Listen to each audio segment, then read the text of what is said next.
Vous écoutez présentement dans vos douces petites oreilles. J'ai du temps pour discuter. Merci d'être là. Ouais, c'est Jet Stock qui discute. Ouais, c'est Jet Stock qui discute. Ouais, c'est Jet Stock qui discute. Ouais, c'est Jet Stock qui discute.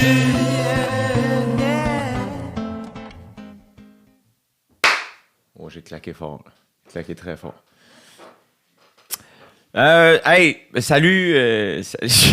Ça fait tellement longtemps que j'ai fait un podcast qu'on dirait que je sais même pas. Je sais pas comment commencer, mais on va plonger puis on va le découvrir. Merci d'avoir cliqué. Écoute, c'est comme un épisode spécial en fait du podcast. Ça fait quoi? Ça fait 1 an et demi que j'en ai pas fait. J'ai arrêté autour de février 2022, si je me trompe pas. Pas pour une raison particulière, là, c'est juste je trouvais que ça commençait à être time consuming, puis je voulais me concentrer sur une affaire en fait l'année passée. Mettons que, puis c'est de ça que je veux te parler, c'est ça l'affaire. C'est que je reprends la tournée de mon spectacle. Là, on est en septembre 2023. Fait que si t'écoutes ça en juillet 2028, tu l'as manqué. Mais c'est cool que tu écoutes ça. Et là, c'est ça, je reprends mon show fin. Puis on dirait que je cherchais des manières de faire de la promo de la manière la plus real possible. Parce que ce que je réalise, en fait, c'est que j'ai été très chanceux. Ça, je le savais déjà, mais en fait, tu sais, avec OD à l'époque, ça fait 8 mois, 9 mois, j'avais pas besoin de faire autant de promos. Tu sais, OD, c'était un peu la promotion pour la vente de billets de mon premier spectacle. Fait que mais là, pour celui-là, c'est la première fois que j'ai des billets à vendre à l'automne. Puis, fait que je sais jamais quand. Je suis comment, quand est-ce que les gens achètent des billets pour l'automne? Tu sais, je sais pas. Et là, c'est ça, j'ai cherché une manière de faire de la promo un peu en étant, somme toute, authentique, qui est un mot un peu barouetté tout bord, tout côté, mais c'est vraiment, je pense, une petite quête que j'ai là, de rapprocher le plus possible. Souvent, les gens, tu sais, il y a du monde qui vont me dire genre, ah, tu sais, je veux pas connaître Jay, je veux connaître Jérémy. Puis je suis un peu comme, même affaire, tout ça, là, c'est la même affaire. Fait que j'essaie je sais pas, là, de garder cette distance-là avec le public, d'avoir, je sais pas, la plus courte distance entre vous autres puis moi, la manière, je sais pas si c'est clair, mais d'avoir l'affaire la plus real possible. Qui est une quête que j'ai dans ma vie, tu sais, d'être juste la version la plus real de moi aujourd'hui, maintenant. Ce qui fait aussi que je suis comme stressé de faire ça, parce que je suis comme, ah, ça intéresse-tu du monde? Puis peut-être pas. Puis si ça intéresse pas du monde, je vous comprends tellement. Mais, fait en gros, c'est ça, tu sais, je cherchais une manière de laisser savoir. Ce que j'ai réalisé en fait aussi, c'est que la majorité des gens sont pas au courant, la grande majorité, tout le monde, à part peut-être mes parents, sont pas nécessairement au courant que je suis en tournée. Fait que je cherchais une manière de juste laisser savoir aux gens, puis pas à tout le monde, c'est ça, pas que je veux pas que tout le monde le sache, c'est juste que je veux pas convaincre qui que ce soit de venir au spectacle. Je veux juste que les gens qui pensent qu'ils pourraient être intéressés par mon show sachent que je suis en show pour qu'ils puissent acheter des billets. C'est juste ça que je veux faire. Fait que c'est à ça que ça sert, je pense, cet épisode-là, aujourd'hui. C'est de vous jaser un peu du processus créatif, de l'écriture du spectacle, puis où j'en suis aujourd'hui, puis que si ça connecte, ben super cool, puis les billets sont sur mon site web, puis on fait plein de dates toute l'automne 2023.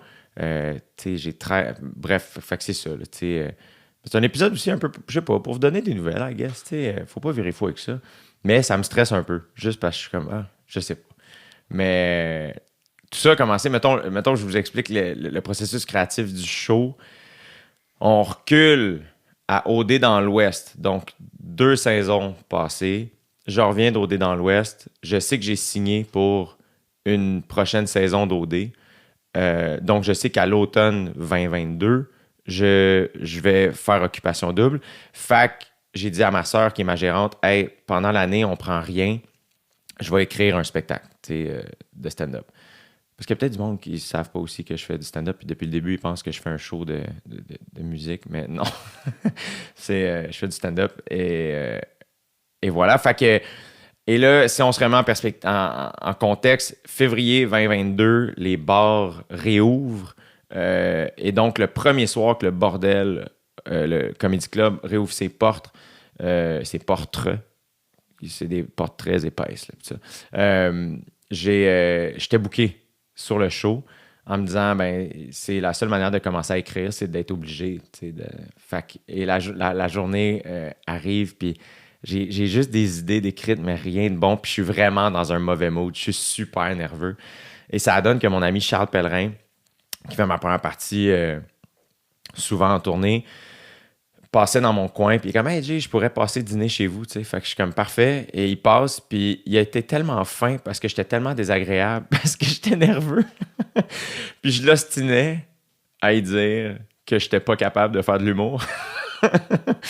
Puis lui, il aurait juste pu faire « Hey dude, je veux juste une sandwich aux tomates, crisse-moi patience ».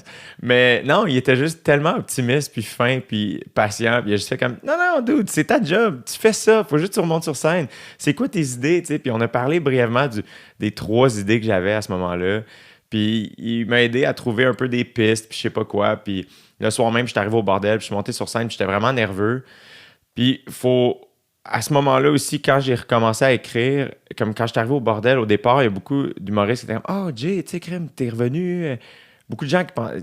J'avais pas pris une pause du stand-up, c'est juste que j'ai fini ma tournée de mon premier show en janvier 2020 au Centre Bell, je me suis rasé les cheveux, parti en voyage, la pandémie a éclaté. Fait que ça a fait que juste, tu sais, mon stand-up, c'était pas clair quand est-ce que j'allais recommencer à faire des shows comme mon show à moi. Fait que je jouais au bordel un peu régulièrement, mais pas aussi régulièrement en fait que d'habitude. Bref, fait que les premières fois que j'ai joué au bordel en février l'année passée, il y a beaucoup d'humoristes qui étaient comme « Oh Jay, crème, t'es back, puis ça, t'écris-tu ton show? T'écris-tu un nouveau show? » Puis au début, c'est comme si j'assumais pas ça. Je suis comme « Non, non, tu sais, je recommence à jouer, je sais pas quoi. » tu sais. Puis fait que je suis monté sur scène, puis c'est ça. Avant que je commence à jouer, mon ami Guillaume Girard, qui est déjà venu sur le podcast, qui est acteur, writer, metteur en scène, saltimbanque à temps plein, m'avait dit, on parlait justement, je parlais de ça, crime, je veux recommencer à écrire, puis blabla. Puis il m'avait juste donné un excellent conseil que j'ai fini par écrire au haut de mon cahier de notes. Moi, j'écris beaucoup à main. Fait qu'au haut de mon cahier de notes, j'avais écrit ce que Guillaume m'a dit, soit cherche quelque chose de vrai, pas quelque chose de drôle. Fait que ça a été comme la première affaire, le point de départ un peu. Puis pas une affaire de comme cette histoire est arrivée pour vrai. C'est arrivé à l'ami d'un de mes amis. Non, mais plus genre, est-ce que ça connecte réellement avec moi? Un peu dans la même lignée de quête d'authenticité. T'sais. C'était un peu plus ça que je cherchais. Quelque chose qui connecte sincèrement dans le fond de mon cœur. Puis un autre défi que moi, je m'étais donné, qui était un peu aussi créativement la première fois que je voulais faire, c'était, je m'étais dit, parle sur scène comme tu parles dans la vie. Comme je parle en ce moment. Je pense que le podcast m'a sûrement aidé pour ça. Parce que je pense que c'est normal aussi de mon premier show surtout, puis quand j'ai commencé, puis ça m'arrive encore aujourd'hui, des fois d'embarquer sur scène, de faire « Bonsoir! » Donc, avoir une espèce de voix d'humoriste un peu, genre. Puis il y a plein d'humoristes auxquels je pense en ce moment, des idoles qui jouent vraiment fort, là. Tu sais, ils parlent vraiment d'une autre manière sur scène que dans la vie, puis c'est vraiment excellent. Mais moi, je pense que j'étais comme, je suis rendu au point où je pense que c'est ce que je recherchais, ou c'est ce que j'étais aussi. Je me sentais très calme, très posé. Fait que ça filait pas real que d'aller jouer vraiment fort sur scène, puis plus parler de même. C'est un peu ça, comme ça je me sentais. Puis aussi, tu sais, moi, j'ai été très actif sur scène. Tu sais, je bougeais beaucoup, j'avais chaud avant, tu sais. Puis là, quand j'ai commencé à jouer, bon, c'était l'hiver, fait que j'avais souvent un coton watté. Puis je m'étais dit comme, garde ton coton watté. Puis je me lançais le défi un peu de pas avoir chaud. C'est juste, sois sur scène, puis jase. Moi, je suis vraiment un jaseux dans la vie. Je parlais à quelqu'un récemment, puis il était comme, tu sais, qu'est-ce que... Tu sais, t'aimes-tu faire des activités, t'aimes-tu faire des affaires? Puis je parle de ça un peu dans le spectacle, mais... Puis j'étais comme, moi, mon affaire préférée, c'est manger puis jaser. C'est ça que j'aime faire. C'est vraiment mon affaire préférée, tu sais. Puis on dirait que, sur scène, ça fait du sens que je jase. C'est ça que le feeling, je pense que cette année, avec ce show-là, en tout cas, j'essaie d'embrace, c'est de faire, j'essaie juste de jaser avec le public, tu sais. Fait que c'est avec ces 2 idées-là que j'ai commencé à écrire. Puis j'ai commencé à jouer pratiquement tous les soirs au bordel. Au début, surtout. Au Terminal aussi, Comedy Club sur Mont-Royal, beaucoup. Puis à partir du moment où j'ai eu mon premier 10 minutes, puis ça qui est le fun aussi quand tu commences à jouer, t'as pas le choix d'essayer des affaires. J'avais pas de joke. Fait que t'essayes des trucs. Fait que tu te sens super vivant parce que t'es full présent sur scène, parce que t'es pas du tout sur la cassette. Tu fais juste essayer des idées, tu sais. Fait que c'était full motivant. Puis ce qui est malade aussi d'une idée qui est nouvelle, c'est que t'as vends tellement. En tout cas, moi, on dirait que t'as pas le choix de la vendre au complet, sinon c'est sûr qu'elle marchera pas. Fait que tu plonges complètement. Ce qui fait full peur. Mais en même temps, une fois que tu le fais une fois ou deux, c'est comme si ça devient super grisant. Puis ça devient plus le fun que de faire des jokes que tu sais qui fonctionnent. Parce que dès que t'as une toute petite réaction à une nouvelle idée, c'est comme une réaction que t'as jamais reçue avant. Alors que ça m'est arrivé souvent. Je pense que les shows les plus weird que j'ai fait, mettons, ou les shows qui m'ont le plus déçu souvent, c'est quand j'arrive dans un setup où, tu vois, l'année passée, ça m'est arrivé justement. J'étais en train d'écrire mon show, puis il y a une soirée, on est au bordel, puis il y a un humoriste qui revient dans la loge, puis moi, souvent, j'ai le réflexe de demander aux humoristes, est-ce que tu t'es amusé? Parce que mon ancienne psy, à un moment donné, j'y avais dit que crime, pendant ma première tournée, il y a eu un moment où là, je suis conscient que j'ouvre 22 parenthèses. Je sais pas si on va toutes les fermer, mais je vais essayer. ma première psy, c'est ça, à un moment donné, il y avait un moment dans ma première tournée où j'avais beaucoup moins de fun en tournée, puis ça me faisait pas paniquer, mais j'aimais pas ça, parce que comme crime, faire du stand-up, c'est comme mon affaire préférée dans la vie, puis là, on dirait que je goûte pas à ce plaisir-là, puis ça me fait peur, tu sais. Puis elle m'avait dit, ça va sonner très banal, mais elle me vous voyait, puis j'adorais ça. Elle m'avait dit, je vous invite, Jérémy, à vous concentrer, à avoir du plaisir. Ça sonne super banal, mais comme ça, si vous vous concentrez à avoir du plaisir sur scène, les chances sont que vous allez en avoir et que donc, par la bande, votre public va en avoir aussi. Et si la soirée ne se passe pas comme vous le souhaitez, vous allez pouvoir revenir dans les loges puis vous poser la question, est-ce que j'ai eu du plaisir? Puis la réponse va pouvoir être oui. Fait que ça m'était comme resté dans la tête. Puis donc, à chaque fois que les humoristes reviennent dans les loges du bordel ou dans les loges, peu importe où je suis, mon réflexe est toujours de faire, est-ce que tu as eu du plaisir? Et très fréquemment, les humoristes vont me répondre, la crowd était correcte. Ils vont beaucoup me parler de la crowd. Puis souvent, je vais juste répéter, mais est-ce que tu as eu du plaisir? Puis ça, c'est juste mon petit plaisir personnel de genre juste, je sais pas, l'angle de la question, je le trouve plus intéressant que juste la crowd est comment, parce que ultimement, peu importe comment la crowd est, je pense que je suis capable d'avoir du plaisir, tu sais. Et bref, ce soir-là, l'humoriste qui ouvrait me dit comme, c'était vraiment une soirée, l'ambiance était weird, c'était très froid dans la salle, puis c'est des affaires qui arrivent, tu sais, crime. Ça peut pas tout le temps être la fête, puis ça veut pas dire que le monde n'a pas de fun. Tu vois, l'année passée, une autre parenthèse que j'ouvre, il y a 2 ans maintenant, j'étais allé voir un show, j'étais en Californie avec mon ami David Bocage, qui fait aussi ma première partie de temps en temps, puis Guillaume Girard. On est allé voir le show The Old Man and the Pool de Mike Birbiglia, qui est probablement mon humoriste préféré, mais un de mes humoristes préférés, assurément. Bref, puis son show n'est pas encore sorti sur Netflix, mais ça devrait pas être bien long. Puis c'est probablement le meilleur show d'humour que j'ai vu de ma vie. Et j'ai tellement aimé ça. J'en revenais pas de ce que je voyais, tu sais. Puis c'était vraiment drôle, puis c'était touchant, puis c'était excellent, tu sais. Puis on revenait dans le Uber après, puis je me faisais la réflexion, je disais au gars, je suis probablement une des personnes qui a le plus aimé le spectacle dans la salle ce soir, je suis sûr. Et pourtant, on dirait que je voulais tellement rien manquer, je voulais tellement tout absorber que je riais pas. On dirait qu'à voix haute, mettons, j'étais juste comme in awe, genre, en admiration, puis je voulais tout pogner. Fait que, je sais pas, j'étais tellement concentré que je riais pas, j'étais juste comme, j'en revenais pas de ce que je voyais. Puis je trouve que j'ai essayé de garder cette réflexion-là, de faire, hey, à soir, je suis probablement une des personnes qui a le plus aimé le spectacle. Et j'ai vraiment pas aidé à l'ambiance dans la salle, tu sais. Puis là, on dirait que j'ai essayé de me rappeler ça comme artiste sur scène, de faire, c'est pas parce que, tu sais, laisse les gens être ce qu'ils sont comme crowd. Pour moi, c'est important que la crowd se sente pas responsable. Moi, je m'occupe de tout. Sois toi-même. Sens-toi pas obligé de rire plus fort si tu trouves que ça rit pas fort. Tout ça, là, moi, je veux juste que tu sois avec moi, que tu écoutes ce que je dis, puis que tu sois toi-même. Le reste, je m'en occupe. T'sais. Fait qu'on dirait que ça m'a aidé, en tout cas, à nourrir cette réflexion-là. T'sais. Et donc, on est au bordel. La soirée, je sais qu'elle est difficile. Et ça fait quelque temps que je me suis mis à faire ça quand même. Puis là, c'était encore plus clair. C'est que j'hésitais. Je savais pas ce que j'allais faire. J'étais comme, est-ce que je fais du matériel? Parce que rapidement, dès que j'ai eu mon premier 10 minutes, je suis devenu super excité, puis là, c'est devenu clair. Je me suis mis à l'assumer. Là, je disais aux gens, ouais, j'écris mon show, tu sais. Et dès que là, je me suis mis aussi même à jouer dans les bars. Je suis retourné jouer dans les bars.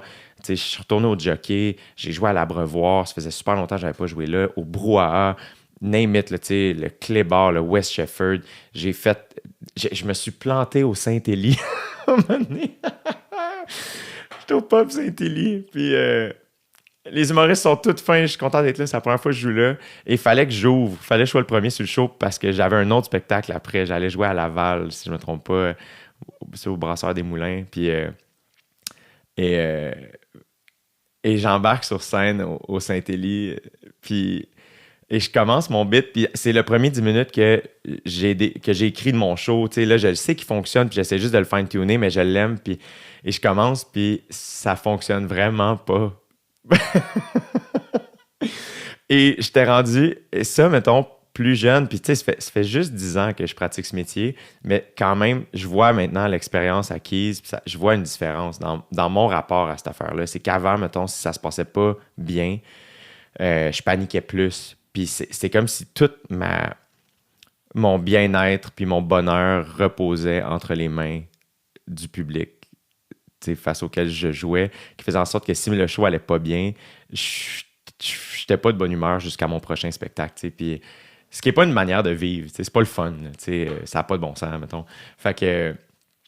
Après ça, c'est correct. Là, je pense que t'apprends. Bref, mais. Et là, cette fois-là, j'ai observé l'expérience que j'avais parce que là, j'ai eu le temps de me dire dans ma tête comme OK, je sais que ce matériel-là fonctionne. Genre, je pense pas que je me mens. Là. Je pense juste que le contexte. Ça cloche pas, il y a de quoi qui ne connecte pas et c'est pas grave. Et j'ai réussi. Et là, à un moment donné, je m'observais puis j'étais comme, oh mon Dieu, je suis en train de me planter. Mais j'ai réussi à être diverti par l'événement. Genre, j'étais comme, oh mon Dieu, je suis en train de me planter et ça va être correct, tu sais. Puis, et et même, j'ai ralenti mon beat. Normalement, quand je me plantais, j'accélérais. Puis là, j'étais comme, hey, on va embrace chaque seconde. Je vais prendre les pauses à la fin de mes jokes. Puis ça a été un set super bizarre, mais qui m'a curieusement vraiment aidé, tu sais. Puis évidemment, en débarquant de scène, t'as hâte de quitter quand même parce que c'est weird, là. Mais puis j'étais comme, OK, tu sais, je trouve juste que c'est revenu à est-ce que j'ai eu du plaisir? Puis je suis revenu à me poser la question, surtout dans la création de ce show-là, puis encore aujourd'hui en tournée, je me pose beaucoup la question, au lieu de me dire, est-ce que les gens ont aimé ça? Je me pose la question, est-ce que je suis en train de présenter un spectacle que j'aimerais voir? Est-ce que je suis en train de présenter un spectacle que j'aime? Puis pas que la réaction du public n'est pas importante, mais je pense que c'est plus important, tu sais, que je suis en train de présenter un show, je suis comme, ah ouais, c'est ça que je veux présenter. Tu sais. Parce qu'en humour, le processus créatif, je pense qu'on veut pas, puisqu'on teste nos jokes, il y a quand même une partie qui revient un peu au public, tu sais, Puis si on leur donne tout le pouvoir, je pense que c'est facile de passer à côté de ce que tu veux vraiment dire. C'est pour ça que j'aime beaucoup le processus créatif musical ou du cinéma puis du théâtre. C'est vraiment plus casse-cou, mais souvent, ils sont en studio où ils tournent le film, ils montent leur pièce de théâtre, puis une fois qu'ils le présentent au monde, le produit est fini. C'est comme... qui fait que c'est casse-cou, parce que leur première, c'est une vraie première, tu sais. Puis ils savent pas comment le public va réagir, mais je trouve qu'il y a quelque chose de très nice dans le fait d'aller complètement au bout du processus, puis d'amener ça exactement, tu sais, amener qu'est-ce que tu voulais dire, l'amener, c'est ça qu'on voulait dire. Aimez-le ou pas, je suis allé au bout de cette affaire-là, puis ça, je trouve ça cool. Puis des fois, en humour, je trouve que c'est facile de passer à côté de ça. Puis après ça, je veux pas devenir le genre d'humoriste qu'un show que ça arrive pas, puis que je suis comme, j'ai raison, puis vous comprenez pas, comme je veux pas être ce gars-là du tout. Fait que c'est juste de trouver l'équilibre entre, OK, en ce moment, je présente un show qui me plaît, je pense qu'il est bon, puis qui est drôle. Ça se peut que ça se tape pas ses cuisses du début à la fin, puis c'est peut-être correct. T'sais. Fait que... Et donc, je me suis mis à faire, pour revenir à mon anecdote du bordel, quand les soirées sont vraiment difficiles, comme au Saint-Élie, mettons, j'étais comme... Ce qui est décevant, c'est que si je fais un set de jokes que je sais qui fonctionnent dans un contexte difficile et que ces jokes-là reçoivent des rires moins forts que ce à quoi je suis habitué d'habitude, c'est là que je suis déçu. Parce que c'est comme si j'ai des attentes par rapport à ces jokes-là. Alors que si le contexte est difficile, je suis comme, ben, c'est déjà difficile. je vais essayer des affaires. J'ai rien à perdre. C'est déjà tough. Qui fait en sorte que souvent, ça donne des sets super bizarres. Parce que je prends beaucoup plus de risques, mais en même temps, le peu de réactions que je vais aller chercher, puisque c'est la première fois que je vais recevoir des réactions pour ces idées-là, c'est comme si c'est un nouveau son à mes oreilles, puis c'est excitant, puis c'est le fun, tu sais. Fait qu'on dirait que ça a fait en sorte que je suis comme « Ah, c'est weird, parfait, je vais essayer des affaires. » Après ça, c'est des sets où j'ai eu vraiment chaud, puis je viens la bouche sèche, puis c'est dur. Mais il y a aussi des sets extraordinaires. J'ai joué beaucoup aussi quand je me suis mis à écrire le show, puis j'ai roulé dans les bars, j'étais allé beaucoup jouer au trèfle à Verdun. Une soirée d'humour super le fun. Puis les gars qui rendent la soirée, Fred puis Antoine, ils ont eu la générosité de faire « Ah, tu sais, Jay... souvent, ils me mettaient dernier, puis ils étaient comme tu peux faire le temps que tu veux.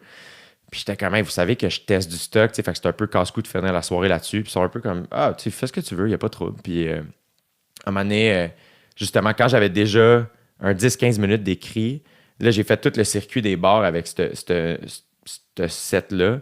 Puis là, à un moment donné, je me souviens, il y a eu un set au bordel le samedi soir où rapidement, j'ai fait, écoute, on est-tu au mois de mars? Là, ça fait un mois peut-être que j'écris, fait que j'ai un 10 minutes. Puis rapidement, je fais comme, OK, cette 10 minutes-là, je l'ai déjà trop joué. Faut que j'arrête de le jouer. Comme ça, je vais retomber comme au début, tester des idées, puis essayer des affaires. Puis là, rapidement, je suis tombé dans mes pantoufles. Je suis comme, oh, ça marche, c'est le fun, c'est rassurant. T'sais. Puis là, j'étais comme, ben là, faut plus faire ça. Tu sais qu'il fonctionne, tasse-les de côté, puis écris d'autres stocks, puis essaie d'autres affaires. Et le samedi au bordel, j'ai eu cette réflexion-là. Parce que là, je débarquais de scène, puis j'étais un peu comme, hey, Colin, je suis déjà bientôt sa cassette avec ce stock-là, c'est pas nice. Et j'étais booké au bordel le lundi. Et fait que là, j'étais comme, ben je vais pas me débooker, là, tu sais. Puis je sais pas, j'ai été paresseux, j'ai pas écrit de stock. J'étais arrivé le lundi, puis j'étais comme, si je m'étais dit que j'allais pas, tu sais, rejouer ce stock-là. Fait que là, il faudrait que je teste mes idées, mais j'ai pas vraiment travaillé les idées. Et finalement, à 2 minutes du show, les humoristes dans la loge, on est comme, hey, l'animateur est pas là. La personne qui était censée animer le show, elle avait oublié. Ce qui arrive pas souvent, là, mais ça arrive à tout le monde. Puis, fait que là, les humoristes, tout le monde se regarde un peu comme, hey, Chris, le show est dans 2 minutes. Y a-t-il quelqu'un qui veut animer? Puis là, il y a beaucoup d'humoristes qui étaient là. Perrids était là, Charles Deschamps, que je me souviens pas les autres. Puis il y en a beaucoup qui sont comme, j'ai un autre show ailleurs, je peux pas. Puis moi, j'étais comme, hey, moi, je vais animer. Puis ça a comme fait mon affaire parce que j'étais comme, je vais être sur scène, mais je ferai pas ces jokes-là. Je vais juste faire du crowd work puis faire autre chose. Fait que ça a été full le fun.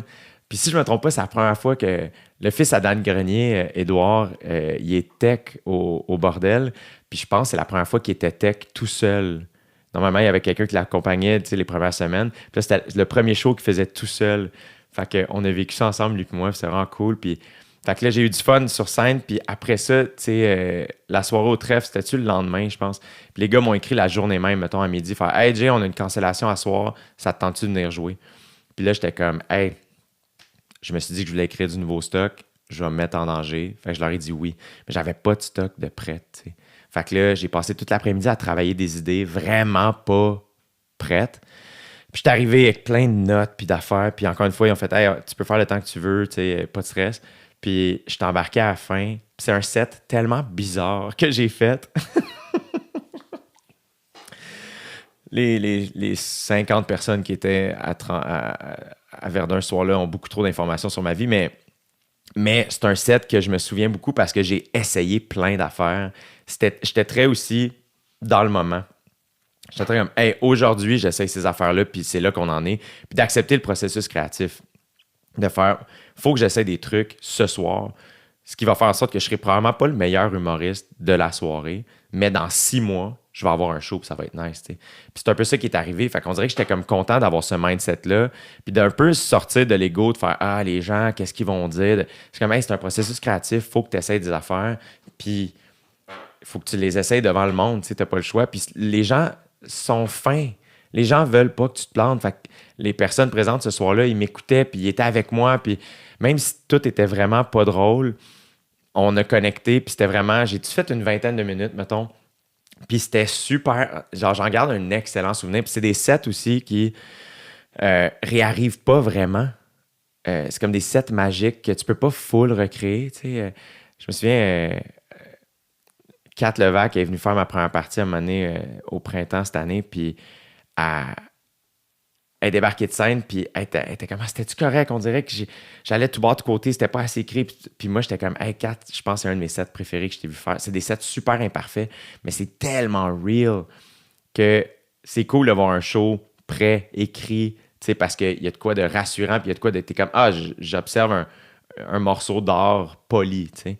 Mais je trouve que voir un craft, voir un humoriste essayer des affaires, je trouve ça c'est une autre affaire, je trouve ça tellement trippant. Fait que j'ai vécu ça au trèfle cette fois-là. Puis la plupart du matériel que j'ai fait ce soir-là n'a pas fait la cote dans le show, mais ça a le fait que j'ai continué à écrire, puis j'ai continué à nourrir des idées. Puis le lendemain, ben là, j'avais d'autres affaires, puis là, ça a continué à avancer.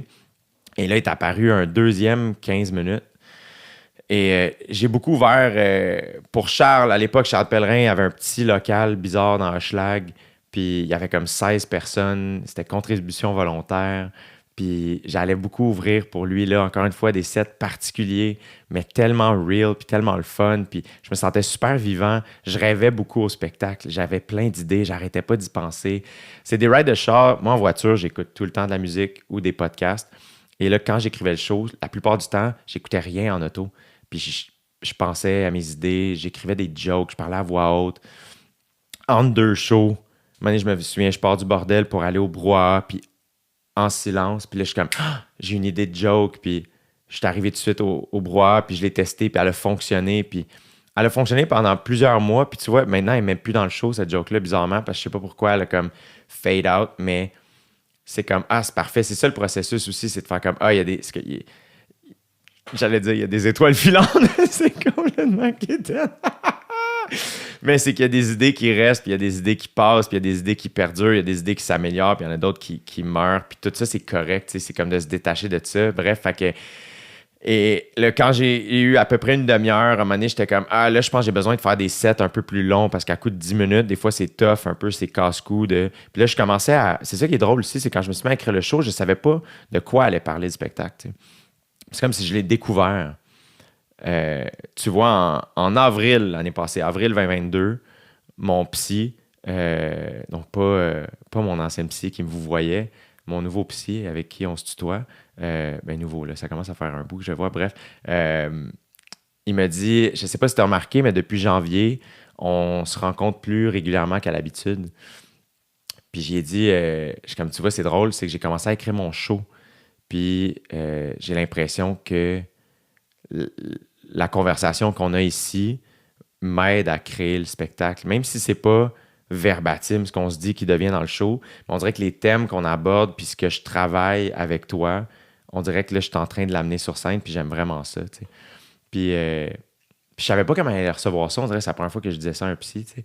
Puis il était full content. Puis il y avait beaucoup... très intéressé par la créativité et tout ça. Puis il m'a donné un super bon conseil qui était comme, tu sais, fais juste t'assurer de pas bypasser, mettons, des trucs que tu as à régler en allant tout de suite faire des jokes à propos de ça. Tu sais, souvent, l'humour, on dit tragedy plus time equals comedy. Je sais pas pourquoi je l'ai dit en anglais, là, mais tragédie plus du temps, ça donne de l'humour. Et là, c'était comme, oui, tu sais, faut... Puis là, mon Dieu, ma vie n'est pas une tragédie du tout, mais tu sais, des fois, je parle un peu de trucs que j'ai vécu, puis blabla. Fait que là, c'est juste de s'assurer de mettre du temps aussi, puis de pas bypasser l'affaire, puis de ne pas refouler en faisant des jokes sur des trucs que tu as besoin peut-être d'encore absorber puis travailler, tu sais. Qui est un super bon conseil, parce que tu vois, le set, mettons, à Verdun, je pense que là, j'étais comme, là, j'aborde des affaires peut-être que je suis pas prête encore à aborder, qui a fait que finalement, tout ce que j'aborde dans le spectacle, c'est un petit peu plus... les 2 années avant la création du show, puis l'année où c'est arrivé, plus des réflexions que j'ai eues par rapport dans toute cette timeline-là, tu sais. Fait que... Et là, donc, fin mai, fait que février, mars, avril, mai, fait que tu vois, ça fait 4 mois que j'écris. J'ai décidé de me booker un solo au Terminal, le 27 mai, si je ne me trompe pas.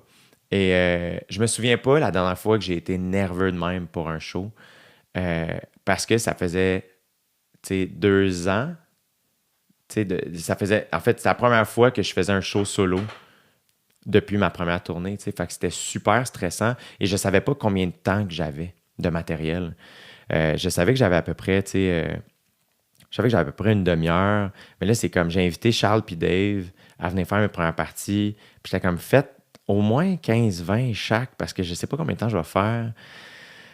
Puis normalement, mettons, ma première tournée, je faisais beaucoup de crowd work dans mon spectacle, puis j'ai fait des shows de crowd work en entier. Donc, c'est des shows où tu parles, c'est du crowd work, c'est quand tu parles au public. Puis je l'ai fait quand même beaucoup dans le passé. Puis là, ce spectacle-là, bizarrement, ce soir-là, je m'étais dit, je vais embarquer, je vais faire mon matériel, je vais essayer les idées que j'ai aussi, parce que la journée même, j'ai écrit plein d'affaires. Puis, et je m'étais dit, au pire, je vais faire du crowd work pour faire du temps, tu sais. Et je suis monté sur scène, puis en commençant à travailler le matériel que j'avais écrit, j'ai réalisé que, non, j'ai vraiment une histoire à raconter en ce moment. Fait qu'on dirait que j'aurais pas pu sortir de l'histoire, puis faire, ton nom, c'est quoi, puis tu travailles où, tu sais, puis je trouve ça super nice du crowd work, mais là, soudainement, dans ce show-là, j'étais comme, c'est pas ça l'histoire, tu sais. Fait que aussi, ça m'a forcé un peu à juste travailler les idées que j'ai, travailler vraiment le stand-up, puis cette histoire-là. Fait que finalement, tu vois, j'ai fait genre un 37, j'ai fait comme 40 minutes-ish, ce qui se voulait, somme toute court, mais pour moi, j'étais comme, et je me sentais tellement vivant, j'ai essayé d'en faire, il y avait des bouts weird, encore une fois, tu sais, des bouts où tu essaies des idées, puis ça aboutit pas tant que ça, puis mais c'était tellement nice, j'étais tellement content. Puis 2 semaines après, j'avais un autre solo.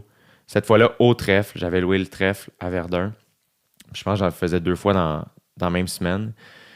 Et là, tu vois, c'est la première fois que j'ai fait 1 heure. Fait qu'il y a quand même un 20 minutes qui est apparu vite parce que là, on dirait que j'avais tellement essayé d'affaires que je savais dans quelle direction creuser, tu sais. Puis, et c'est là que j'ai fait, OK, j'ai mon heure, tu sais. Fait que, tu sais, en juin, j'avais l'heure. Elle était vraiment pas parfaite, mais j'avais au moins 1 heure de matériel à travailler, tu sais. On dirait que je savais sur quoi, tu sais, fine-tuner puis tout ça. Et après ça, j'ai joué au mois de juillet à ZooFest, d'une toute petite salle à Balustrade, une salle de 50 places. Puis beaucoup de gens, c'était tellement dur, puis c'est la raison pour laquelle j'ai choisi cette salle-là. Puis à chaque fois que j'ai fait du ZooFest, la majorité du temps, c'est là que je jouais parce que justement, elle est tout petite, c'est difficile. C'est difficile parce que tout le monde dans la salle est comme, là, c'est bien petit. T'sais. Tout le monde est comme, Chris, il aurait pas dû lâcher au dé, là, ça va pas bien, ces affaires. Puis il fait chaud, c'est l'été, c'est l'enfer. Et il y a des shows que je suis débarqué, puis j'étais comme, oh mon Dieu, je suis quasiment gêné, ça n'a pas réagi assez fort. Fait que c'est très, très, très inconfortable, mais ça te force à travailler le show, tu sais. Et ça m'a full aidé. Après ça, je suis parti à OD. Puis, et là, j'étais comme, OK, on va... après OD, le plan, c'était qu'à la fin d'OD, j'annonce la tournée, puis je prenne les shows on avait déjà booké. Là, la manière que ça s'est fait, en fait, c'est que si on backtrack à genre début mars, mettons, 2022, pour tout vous dire, j'avais eu... Là, tu vois, ça fait comme 1 mois que j'ai commencé à écrire mon show. Je suis full motivé par cette affaire-là. Je suis vraiment heureux. Je suis content de travailler le show. Je suis excité par tout ça. J'ai juste le goût de faire ça. Et à ce moment-là, j'avais eu quelques offres télé intéressantes, pour vrai, qui me tentaient. Fait que j'avais des discussions. Puis là, c'était à voir, ça fonctionne-tu pas. Puis il y a eu... C'était des offres aussi qui n'arrivaient pas full clear. Des fois, j'étais comme, Colin, je file... Il y a de quoi qui file pas right. Je sais pas, ça... On dirait que c'est ça, là, c'était pas... je le filais pas. Fait que... Et ce qui a aidé, c'est le fait que j'écrivais mon show. Parce que à ce moment-là, j'étais tellement heureux au bordel, j'étais tellement heureux de retrouver mes collègues humoristes, j'étais tellement heureux d'écrire des jokes, de développer des idées, de découvrir que je me suis amélioré, je pense, de me surprendre moi-même comme humoriste, comme artiste, de faire « My God, OK, attends, j'aime vraiment ça », d'avoir l'impression aussi de creuser dans la bonne direction, d'avoir l'impression aussi de comme prendre un pas dans la direction de ce que mes idoles font. Sais-tu Ira Glass, le gars de This American Life, qui disait « Quand tu commences, tout ce que tu as, c'est tes goûts. » Quand tu commences en création, c'est de faire tout ce que tu as, c'est tes goûts. As-tu du bon goût? Est-ce que ce que tu consommes, c'est bon? Puis quand tu commences à toi-même créer, évidemment que tu ne vas pas créer à la même hauteur que les personnes que tu admires. Ce qui est vraiment dur à accepter. Je me souviens que ma première tournée, il y avait quoi là-dedans qui me faisait un peu, pas de la peine, mais c'est comme si tu compares ton chapitre 3 au chapitre 22 de quelqu'un, puis c'est comme, non, ton histoire ne sera pas rendue à la même place, puis je sais pas quoi, tu sais, fait que comme si tu vas au gym, tu sais, puis c'est la deuxième semaine que tu es au gym, puis tu te compares à quelqu'un qui fait 10 ans qui fait ça. C'est comme, ben non, là, tu pourras pas pousser les mêmes poids, puis ça, puis c'est correct. Puis c'est comme accepter là où t'en es, tu sais.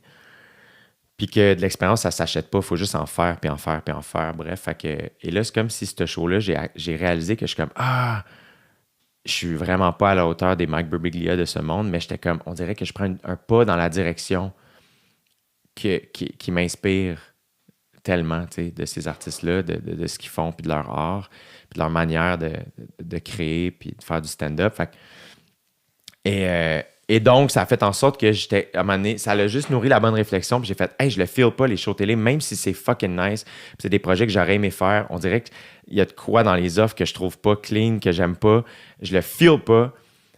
Donc, j'ai dit non.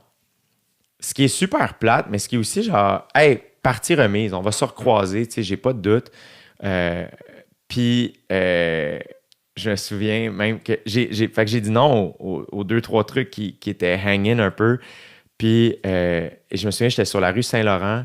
Puis, et j'avais vraiment une vision de faire une résidence avec mon show dans une petite salle. À l'époque, en 2019, en revenant de OD Afrique du Sud, j'avais passé par Paris. Parce que j'arrivais de l'île Maurice où était le voyage final. Brag, ça roule, me se promener. Il y a des étampes dans le passeport, regarde. Puis, fait que j'arrête à Paris, puis la production m'avait dit, est-ce que tu veux allonger ton escale, tu sais, de quelques jours à Paris? Puis j'ai eu la chance d'avoir des amis humoristes là-bas, tu sais, quelques humoristes français. Fait que j'étais comme, yeah, for sure, oui, je vais rester. Fait que j'avais passé 3 jours tout seul à Paris. Et à ce moment-là, mon ami Farid ouvrait son comédie club, le Madame Sarfati, qui est magnifique, puis qui est une salle de 100 places, qui est beaucoup inspiré du bordel. Fait que là, t'es comme, je le vois créer ça, puis je suis comme, c'est donc bien nice. Puis j'étais allé voir mon ami Kian Kojandi, qui est le gars derrière la série Bref, je sais pas si vous vous souvenez, qui est un humoriste extraordinaire, un artiste extraordinaire. Son show est en entier sur YouTube, son premier show, puis là, j'ai eu la chance d'aller le voir. Il jouait à l'Européen, qui est une salle de 350 places, si je ne me trompe pas, où il jouait son nouveau spectacle qui est encore en tournée. Une belle soirée, si je ne me trompe pas. Et c'était une toute petite salle. Et il était en résidence de août à décembre. Il jouait du mercredi au dimanche, si je ne me trompe pas, à 8h30, mettons. Et j'ai regardé le show, puis bon, la salle, c'est quand même un 350 places, mais c'est vraiment fait, t'as comme un rectangle, t'as le stage, t'as un rectangle de monde directement devant le stage, la largeur du stage, et après ça, sur les côtés, t'as comme des bleachers, comme des quelques rangées qui se font comme face à face, comme à la guerre des clans, mettons, puis une rangée qui lève derrière, une couple de rangées qui lève derrière, fait que c'est super jam-pack, et lui, il jouait là tous les soirs d'une petite salle résidence, puis j'étais comme... Puis j'y parlais après, puis j'étais comme, oh my God, c'est donc bien nice. Puis t'es comme, ouais, tu sais, ça fait qu'il peut arriver 15 minutes avant le show, le staff connaît comment tout fonctionne, tout est rodé. Fait que lui, il a juste à penser au matériel, tu sais. Puis j'étais comme, oh my God, c'est ça que je veux faire, tu sais. Mais là, je cherchais une plus petite salle à Montréal, parce qu'évidemment, on n'a pas le bassin de monde que la France a. Fait que je peux pas faire une salle de 350 places 4-5 soirs par semaine pendant 5 mois, là, tu sais, ça se peut pas. Fait que là, et je m'étais rappelé une salle qui s'appelle le Théâtre Mainline, le Mainline Theatre, qui est une salle que j'ai connue via David Bocage, mon ami, qui à l'époque, en 2013, avait fait un show de sketch là-bas. Et c'est une salle, c'est une OBNL, là, si je ne me trompe pas, une salle surtout anglo, où ils font beaucoup d'impro, beaucoup de théâtre, de burlesque, de stand-up, plein de shows. Il y a le Fringe, qui est un festival de théâtre, puis de sketch, et qui se passe beaucoup là. Mais on dirait que ça faisait 9 ans que j'avais pas vu cette salle-là. Mais là, à un moment donné, j'ai comme cherché c'était où. Puis au moment où j'étais au téléphone, puis j'avais dit « Hey, non » à des producteurs, finalement, non, ça fonctionnera pas. Puis les producteurs très gentils font « Hey, il n'y a pas de trouble, on va se recroiser dans le détour. » Puis je refuse tous les projets télé comme s'il y en avait 22, là, on s'entend, il y en avait 2. Là. Puis fait que je dis non merci, je raccroche et je me stationne. Au moment où je raccroche, je me stationne, je vois que je suis devant le mainline, par hasard. Fait que je suis arrêté là, parce que je m'en allais écrire au Darling, qui est pas bien loin, parce que je vais au bordel, si je me trompe pas, le soir même. Et fait que j'ai juste vu le mainline, puis je me suis stationné, puis je suis allé cogner. On est-tu en mars? Il est genre 5h30 le soir. Puis je vois que la grille est ouverte, fait que je monte les marches, puis je cogne à la porte. Et finalement, à l'époque, on portait des masques encore à l'intérieur, fait que j'ai mon masque, ma casquette, puis la personne qui ouvre la porte a son masque, puis il est comme « Yeah ». Je fais « Hi, I'm a French stand-up comedian », puis là, il fait juste faire « J'ai du temps », puis je suis comme « Ouais », comme « J'écoute OD », puis je suis comme « Yes, ok, cool ». Et comme enchanté, je m'appelle Kenny, je suis comme ah Jay, pis ça, il est comme what's up, puis là j'y explique un peu que je suis comme hey, je suis en train d'écrire mon nouveau spectacle, puis on dirait que je cherche une place où faire une résidence de plusieurs dates dans une petite salle, puis là tout de suite il est comme ah, veux-tu voir la salle, puis je suis comme ouais, si possible, tu sais. Puis il est comme hey, t'es chanceux de me pogner, je partais là, tu sais, fait que mais il dit oui pas de trouble, puis là il m'ouvre les portes de la salle. C'est une petite salle, c'est à côté du cinéma L'Amour, puis tu montes des marches, puis il y a un genre de bar avec des beaux vieux divans, puis c'est très vivant, il y a des posters sur les murs, la lumière est comme chaude, mais c'est weird un peu, mais c'est super charmant, il y a full de... c'est très... il y a plein de caractères, tu sais, c'est très vivant. Fait que, et là, je rentre dans la salle, et la salle, on aurait dit un mini européen. Fait que le stage, c'est le plancher, et devant, t'as 4 ou 5 rangées très larges, la largeur du stage. Et sur les deux côtés, face à face, comme à la guerre des clans, tu as quelques rangées qui s'observent. T'sais. Puis là, je suis comme, mon Dieu, mais c'est exactement ça que j'ai besoin. T'sais. Fait que là, j'y demande, je suis comme, il y a combien de places? Il dit 100 places. Puis je suis comme, crime, c'est exactement ce que je cherchais. Puis il dit, si tu veux, on peut mettre des tables puis des chaises un peu devant. Puis ça monte à 130 personnes. Puis ça fait qu'il y a plus de monde. Je suis comme, OK, cool. Est-ce que tu penses que je pourrais tester la salle? Il est comme, oui. J'ai pas de dispo avant juillet. On est en mars, je suis comme pas de trouble, je te prends ça. Fait que c'est le 1er 2 juillet, si je me trompe pas. 2 shows par soir. Fait que là, je me suis dit, OK, on va tester la salle si elle est nice, il faut l'essayer. Puis là, j'ai fait un soir, un soir à 100 places, puis un soir à 130 places. Et c'était des soirées exceptionnelles. C'était malade. Il faisait chaud, parce qu'il y a de la clim, mais c'est ça, tout est un peu attaché avec des tailles rap, pis ça, mais je trouve que ça ajoute. C'est quand tu rentres là, tu sais qu'il y a comme une proposition en partant. T'sais, évidemment qu'une belle salle clean, c'est extraordinaire, mais je trouve qu'une salle qui est vivante, ça propose quelque chose. Je trouve que le public rentre et fait un peu comme oh my god, on va vivre quelque chose. Puis je trouve ça vraiment nice. T'sais. Puis je comprends que ça peut pas plaire à tout le monde, mais moi, c'est ça. Puis là, j'étais comme je pense que c'est ça que je veux proposer aux gens qui viennent me voir. T'sais. Fait que finalement, on a décidé de booker une résidence au Mainline entre janvier et mai 2023, donc au début de l'année présente. Et on a réussi à booker 31 soirs. Et là, j'étais vraiment inquiet parce que bon, là, je pars pour OD, puis là, on a booké les salles. Fait que je fais 31 soirs au Mainline, je fais 15 soirs à Longueuil, puis 15 soirs au Petit Champlain à Québec. Et c'est ça, mon horaire. Je fais 2 ou 3 shows en décembre, mais sinon, janvier à juin, c'est ça, tu sais. Je joue juste les week-ends, puis c'est ça. Et quand on avait fait les shows en juillet, ça n'avait pas vendu si rapidement que ça. On avait rempli tout, mais j'étais comme... Parce que c'est beaucoup demandé au public. Tu sais, quand tu connais pas une place, souvent une salle plus petite, mais inconnue, va moins bien vendre qu'une plus grosse salle connue, tu sais. Si tu fais le Club Soda, on dirait que les gens sont comme « Ah oui, on sait c'est où le Club Soda, tu sais. » Mais si tu fais le Théâtre Sainte-Cat, qui est juste à côté, qui est fucking nice, des fois, c'est plus dur à vendre. Quoique là, il doit être plus connu, là. Mais à l'époque, moi, quand je faisais ça, des fois, j'étais comme « Ah mon Dieu, j'ai eu plus de facilité à vendre 500 billets au Club Soda qu'à vendre 100 billets au Théâtre Sainte-Cat, juste parce que les gens savent c'est où le Club Soda, tu sais. Puis il y a aussi une affaire de comme « Oh my God, il fait le Club Soda, ça doit être pas pire, tu sais. » Alors que tu peux juste louer le Club Soda. C'est pas du tout gage de qualité. Fait que ça, c'était une petite inquiétude que j'avais, mais j'étais comme vraiment convaincu en mon idée.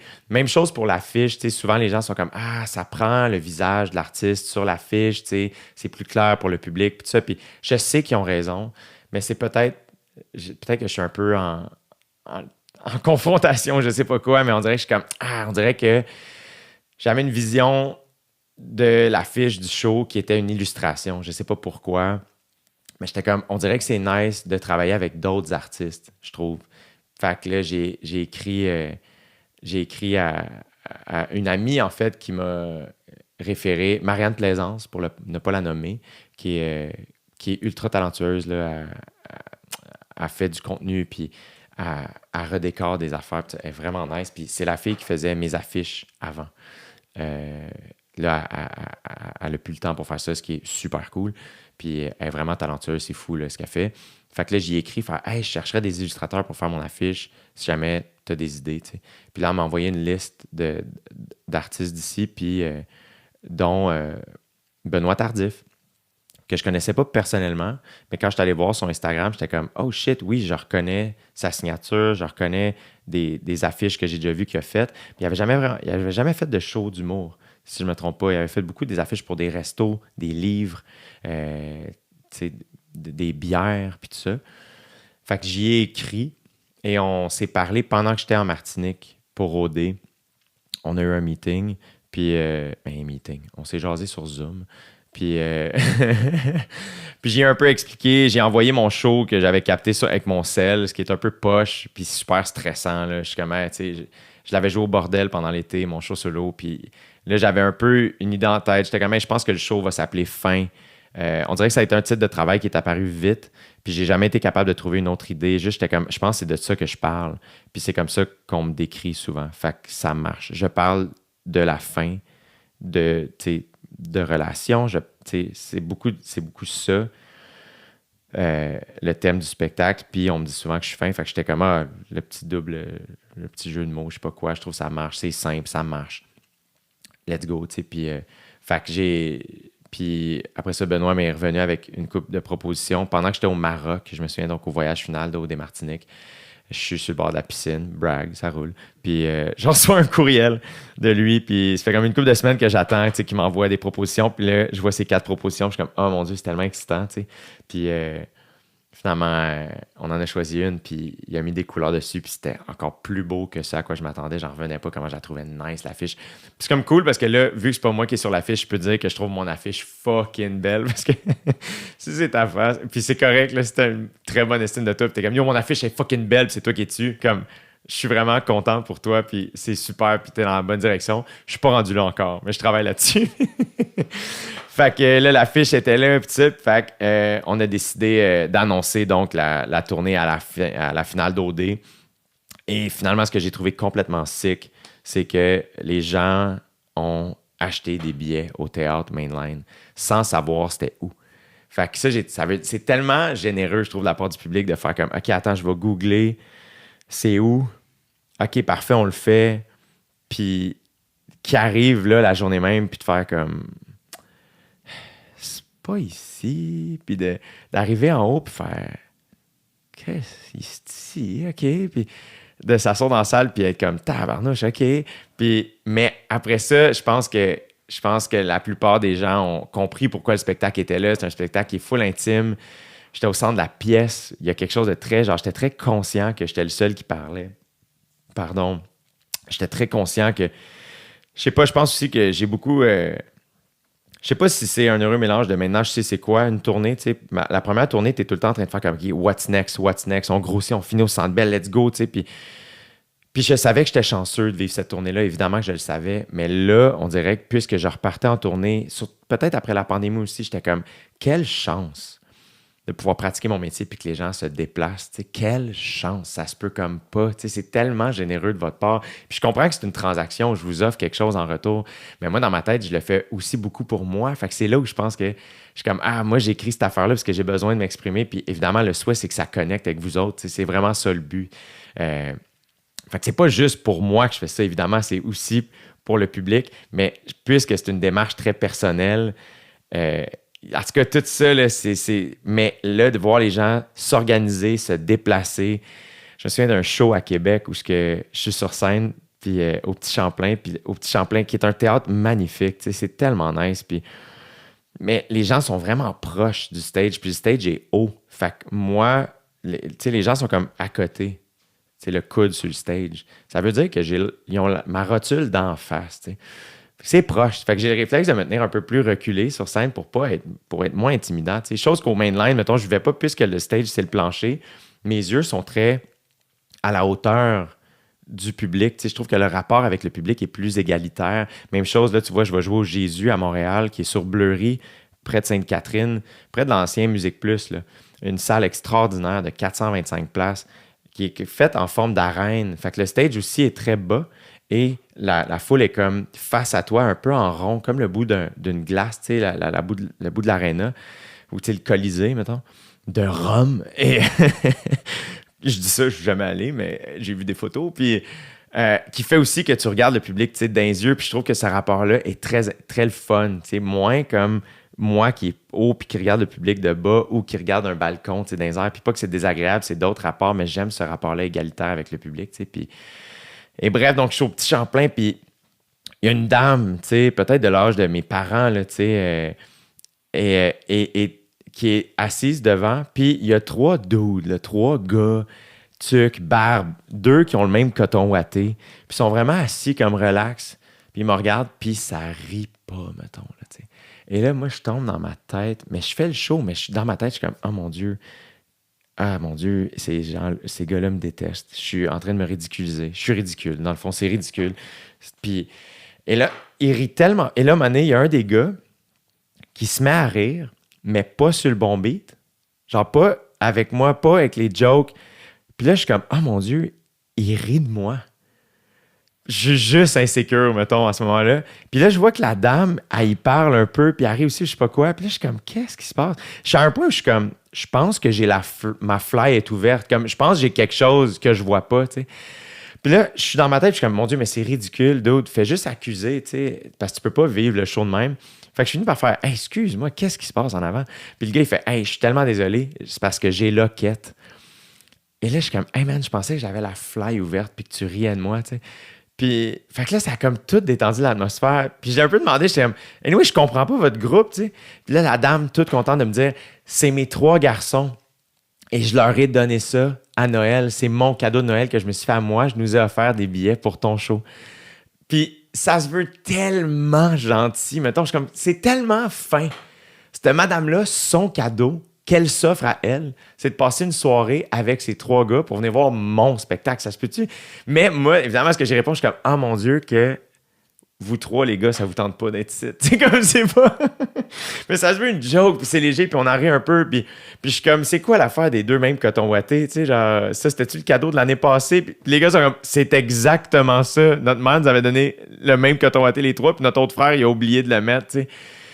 Puis j'étais comme, c'est ça qui est cool de cette affaire-là, c'est qu'il y a des gens qui viennent en famille, il y a des gens qui viennent en couple, il y a des gens qui viennent en date, il y a des gens qui viennent avec leurs amis, leurs parents. Et ça, je me trouve chanceux de ça, que je suis comme, quelle générosité d'organiser leur soirée en fonction de la mienne, puis de prendre leur temps, puis de me l'offrir. Fait que ça a été un 6 mois extraordinaire à jouer dans des plus petites salles, à fignoler le show, à essayer plein d'affaires. Puis il y a eu des shows comme... des fois, il y a eu des séquences de 3 semaines, 1 mois où le show a pratiquement pas bougé. Puis soudainement, il y a un soir où on vire tout ça de bord. Puis il y a plein d'affaires qui changent. Puis on fine-tune tout ça. Fait que ça a été tellement un hiver puis un printemps extraordinaire. Et les derniers shows, là, tu sais, j'ai terminé en juin, beaucoup à Québec. Puis il y a eu une couple de... Les dernières semaines, on dirait qu'à toutes les fois que je débarquais de scène, je disais au gars avec moi, ma première partie, mon directeur de tournée, j'étais tout ça comme, man, la crowd était tellement gentille ce soir. Puis, à un moment donné, je le disais à tous les soirs, puis mon directeur de tournée, j'ai juste fait comme, je pense que ton show est rendu vraiment bon, tu sais. Puis j'étais comme, c'est cool, oui, je pense que c'est vrai que je l'aime ce show-là, puis j'ai du plaisir à le jouer, puis je sens que ça connecte. Peut-être pas avec tout le monde à la même intensité, mais les gens avec qui ça connecte bien, je trouve que ça connecte fort, tu sais. Puis j'ai l'impression de jaser avec le public, tu sais. Puis là, je m'étais organisé un été off aussi pour prendre un pas de recul, tu sais, parce que j'ai joué une 60aine de fois sans compter les dates de l'été passé. Fait que juste cet hiver puis au printemps, j'ai joué 60 fois le show, tu sais, puis 61 fois. Fait que t'es comme, hey, Colin, OK, là, il est rentré puis c'est le fun. Et prendre un pas de recul, profiter de l'été. Quelle chance, quel luxe de pouvoir prendre un été off, tu sais. Vraiment, quelle chance. J'en ai tellement profité en plus, là, c'est fou. Tu sais, c'est un été où il faisait pas particulièrement beau et pourtant, on dirait que tous les rayons de soleil qui ont shiné au Québec, je les ai pognés parce que tout le monde que je croise me dit « Tu reviens-tu le voyage? » Je suis comme... Et là, je dois répondre poliment comme « Non! » Puis ça rend ça super weird, la conversation, tu sais. Fait que là, les gens sont comme « Non, qu'est-ce que c'est? » Voyons, il y a quelqu'un qui me croyait pas. Quelqu'un est comme, ben non, voyons, t'es bronzé, c'est sûr, tu reviens de voyage. Puis là, j'étais comme, non. Puis, ben là, voyons, tu reviens de voyage. Puis j'étais comme, pourquoi je te mentirais, esti? Comme, je reviens pas de voyage, qu'est-ce que je te dis? Fait que, mais j'ai beaucoup joué dehors, puis c'est ça, je me suis entraîné pour, j'ai fait l'Ironman de Tremblant, puis je vous en parlerai peut-être dans un autre podcast si vous voulez, si c'est quelque chose qui vous intéresse. Là, j'ai l'impression que ça s'éternise, cette histoire-là, je sais pas, mais ça a été une expérience extraordinaire. Je vous en reparlerai. Puis, fait que voilà, fait que c'est ça. Fait que tout ça pour dire que je reprends la tournée de mon spectacle. Là, tout dépendamment quand est-ce que vous écoutez ça, ben, là, on est le 2 septembre en ce moment, 2 septembre 2023. Donc, je reprends le show le 7 septembre 2023. Puis là, je joue à l'Étoile à Brossard. J'ai 3 dates cet automne. Je joue au Jésus à Montréal, 13 soirs. Je vais à Magog, je vais à Québec, je vais à Trois-Rivières, je vais à Longueuil, Saint-Eustache, Sainte-Thérèse, name it. On se promène pas mal. Les billets sont au jdutemps.com. Au plaisir de vous y voir, vraiment, vraiment. Si vous avez déjà des billets, c'est vraiment gentil. Si vous pensez en acheter, c'est vraiment gentil. Si vous oubliez, je vous en tiendrai jamais rigueur. J'espère que vous allez bien. J'espère que ça vous a plu. Merci vraiment d'avoir écouté. C'est tellement gentil. Puis prenez bien soin de vous. Puis on se voit bientôt, I guess. Peace! Peace! Peace!